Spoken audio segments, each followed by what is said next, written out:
మంచి ఆరోగ్యం కోసం ముల్లంగి రసం.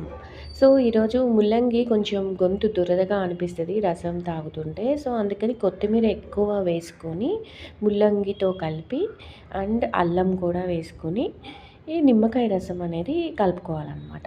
అంటే ఎక్కువ తాగితే ఇది కొంచెం డీహైడ్రేషన్ అవుతుంది కాబట్టి కొంచెం ఆహ్, అల్లం అయన్నీ యేసుకొని కొత్తిమీర ఎక్కువ వేసుకుంటే ఆ గొంతులో దురద రాకుండా టేస్ట్ బావుంటుందనమాట. సో, ఇది గుండె ఆరోగ్యానికి మనకి బీపీ తగ్గటానికి కూడా సహాయపడుతుంది. మీరు గూడా ట్రై చేయండి. ఎర్లీ మార్నింగ్ తాగితే మంచి ఫలితం ఉంటుంది. కాకపోతే వాటర్ ఎక్కువ తీసుకుంటా ఉండాలి ముల్లంగి రసం. వారంలో ఒకసారి, 2 సార్లు ఎక్కువ తాగొద్దు మళ్ళీ. సో, మంచి ఆరోగ్యం కోసం ఈ ముల్లంగి రసం కూడా మీరు ట్రై చేయొచ్చు. కొత్తిమీర వేసుకుంటే చాలా బావుంటుంది. ఎర్లీ మార్నింగ్ తాగితే వెయిట్ లాస్‌కి కూడా ఉపయోగపడుతుందనమాట.